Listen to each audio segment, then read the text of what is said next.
Advertência.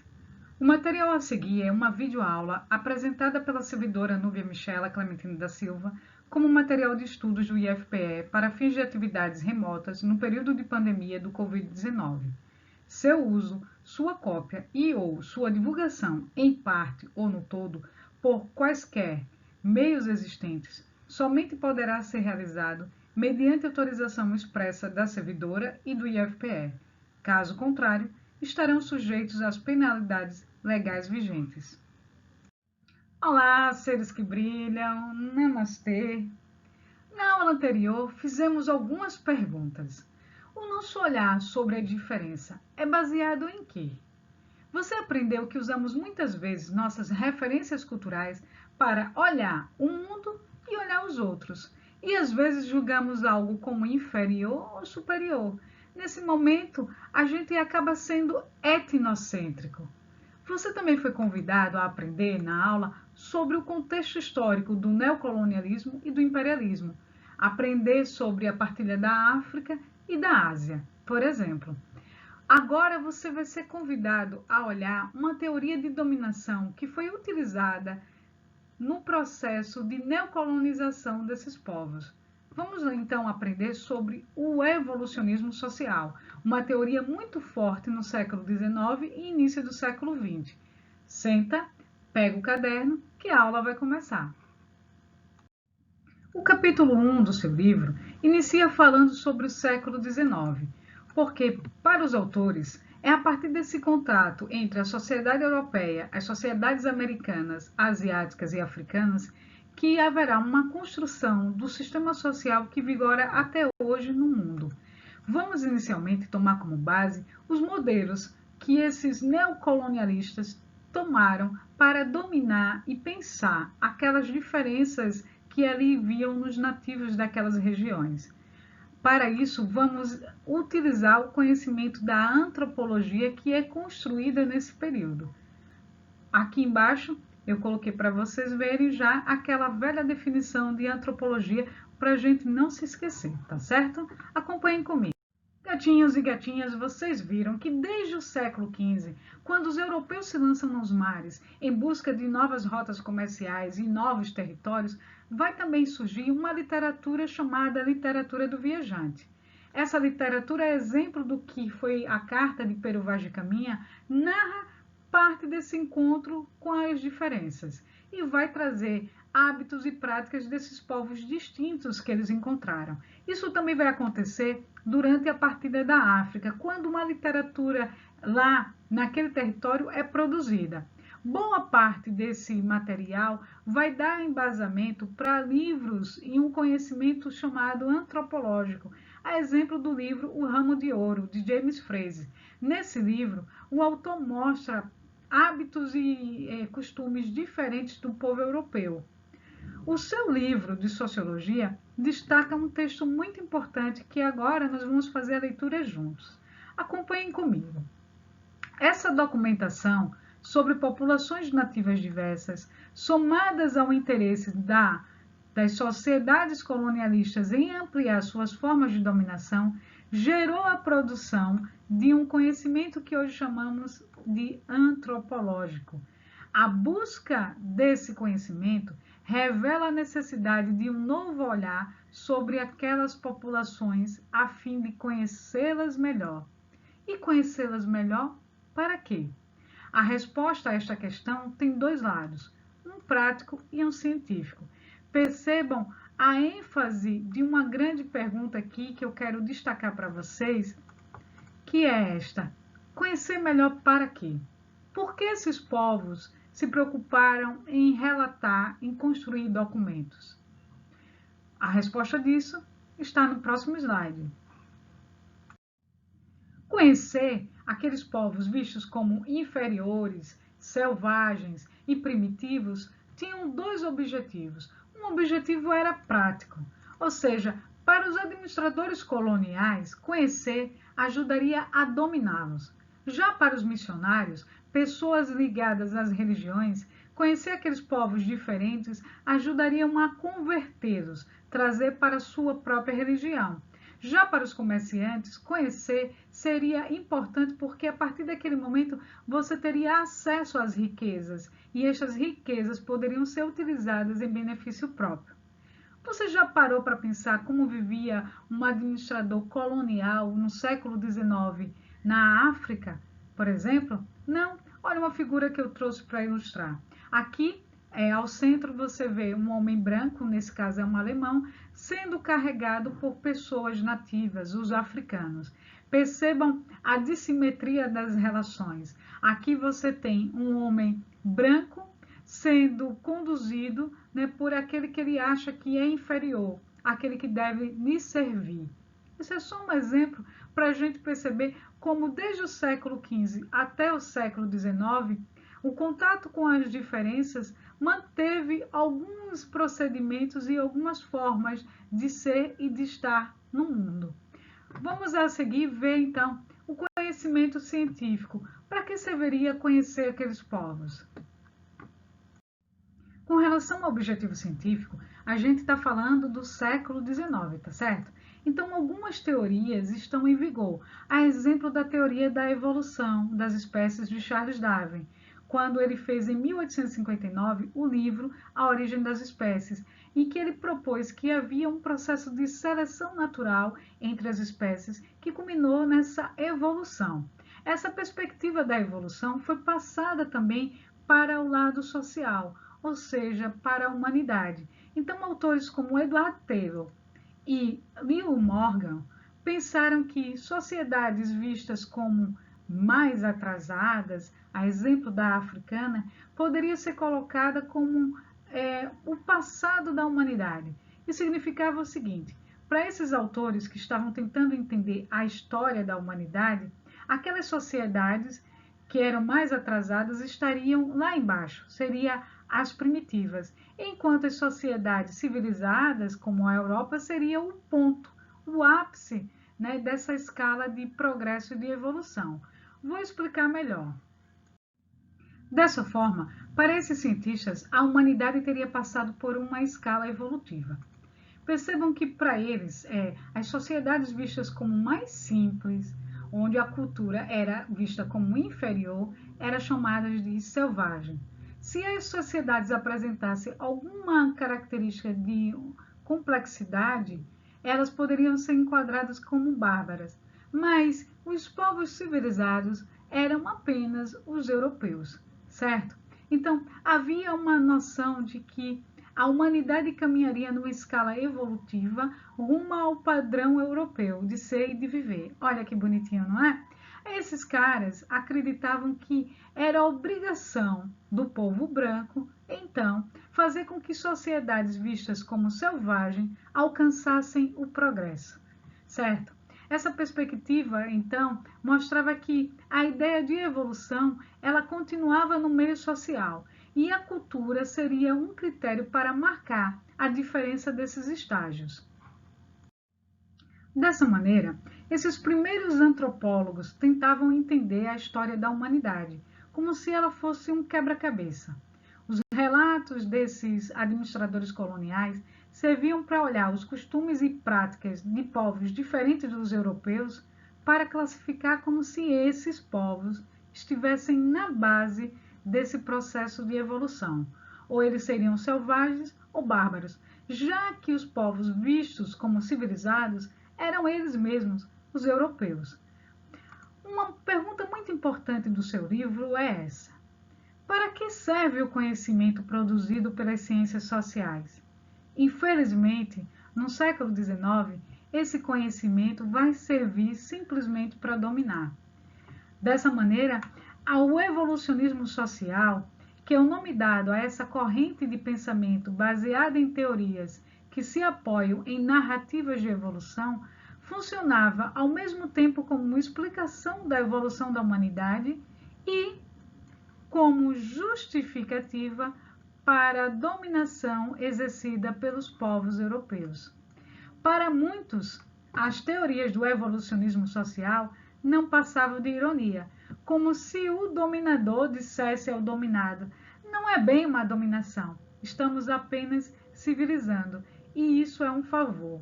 Observem que esse tipo de pensamento ele continua no século XIX e vai favorecer ao desdobramento de outras teorias racistas.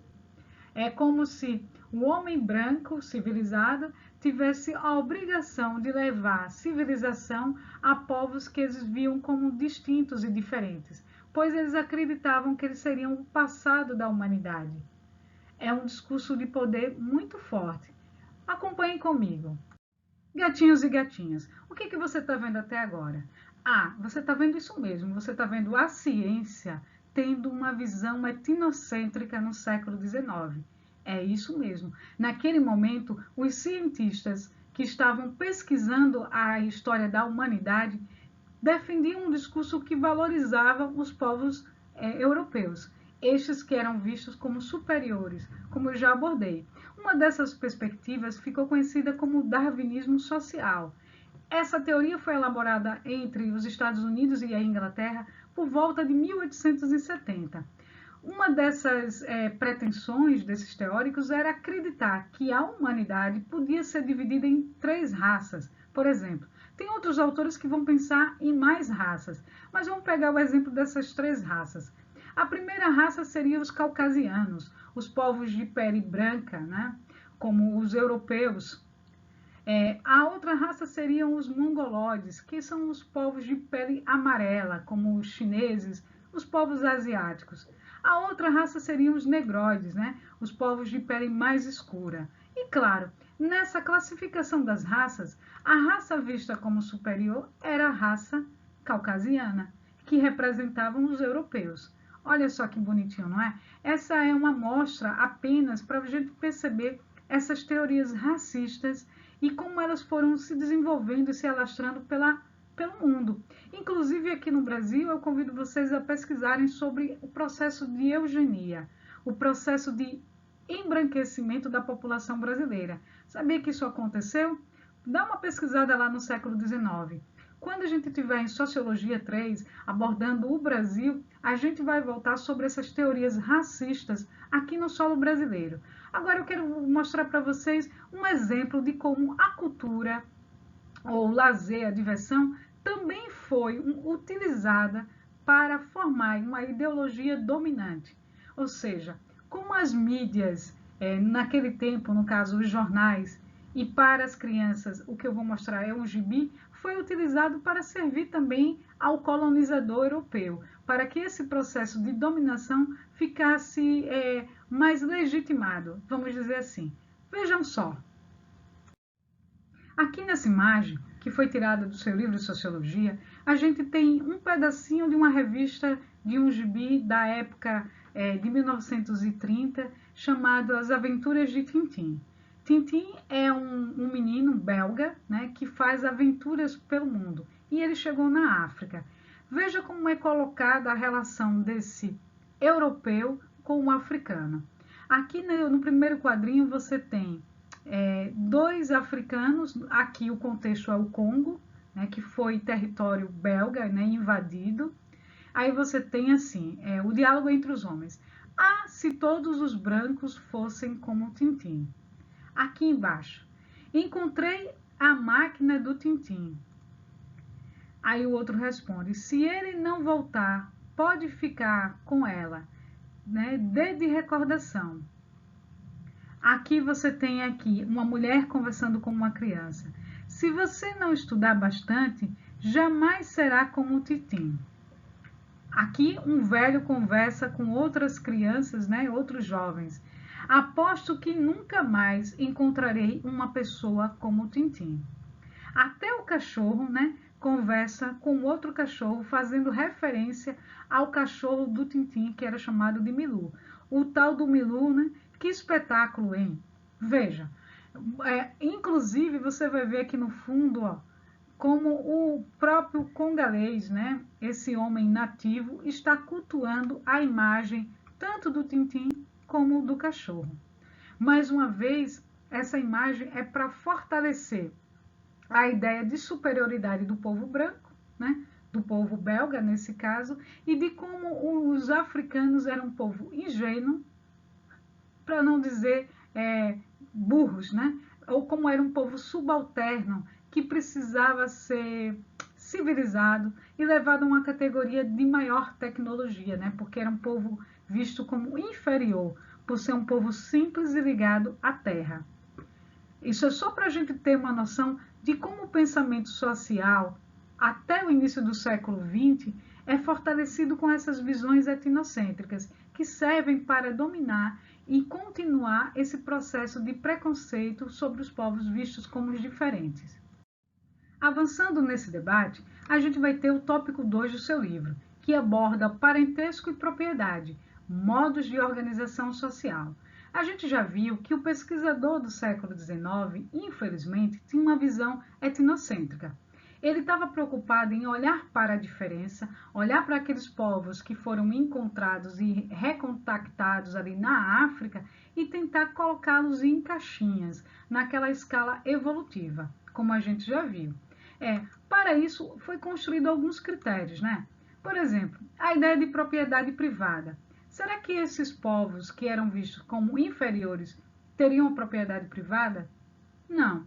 A gente vai ver que não.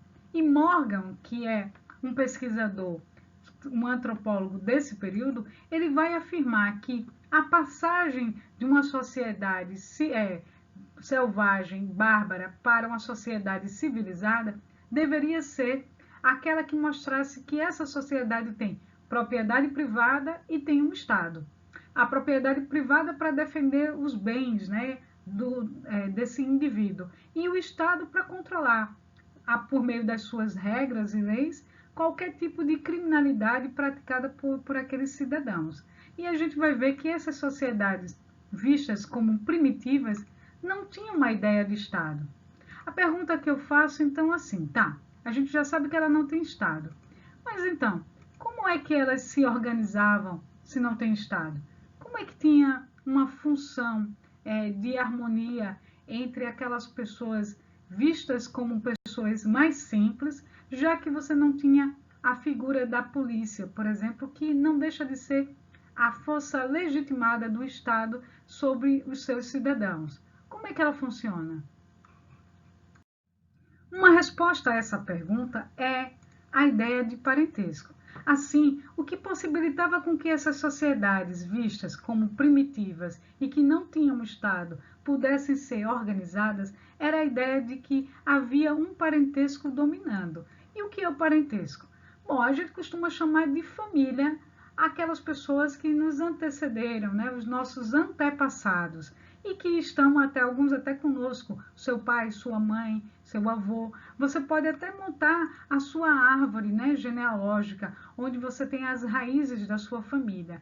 Para essas sociedades mais simples, né, vista assim por esses cientistas que tinham uma visão etnocêntrica, havia uma sociedade que tinha uma forma de parentesco que era matrilinear, ou seja, ali a figura da mulher era mais importante. Um homem casava com uma mulher e ia morar na casa dela, na família dela, e seria regido pelas regras do parentesco da qual a sua mulher pertencia. Ele não tinha tanto valor assim. A exemplo dos povos dos bororos, que são nossos indígenas brasileiros, eles seguem também uma tradição matrilinear. Você pode dar uma olhadinha lá no seu livro. Dessa maneira, para esses cientistas do século XIX, como Morgan, eles acreditavam que as sociedades que tinham um processo de organização baseado no parentesco, baseado também em uma propriedade coletiva, eram as sociedades, né, podiam ser classificadas como sociedades simples ou primitivas. O contrário era que se a sociedade fosse organizada por uma propriedade privada, ou seja, um lugar, uma casa em que ninguém mete a mão, onde havia o Estado com código jurídico, com suas leis para podar, né, e controlar aqueles cidadãos, essa sociedade era civilizada. Dentro desse encaixe ficavam as sociedades europeias, mais fortemente. Assim, para a gente resumir a aula de hoje, eu quero que vocês lembrem profundamente, né, que esses cientistas do século XIX consideravam as sociedades simples como atrasadas. E esse discurso era validado porque eles queriam legitimar o processo de colonização.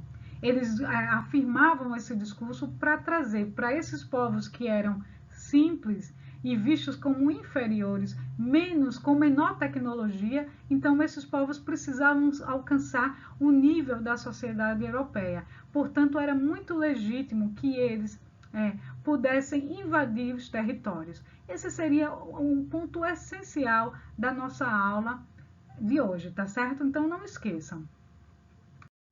Gatinhos e gatinhas, essa foi a nossa aula de hoje. Eu espero que vocês respondam o questionário, voltem lá no texto se tiverem alguma dúvida, dá uma lida no capítulo com carinho e aprendam muito mais sobre esse processo de evolucionismo social que rondou o século XIX. Então, missão cumprida, namastê, até o nosso próximo encontro, brilhem!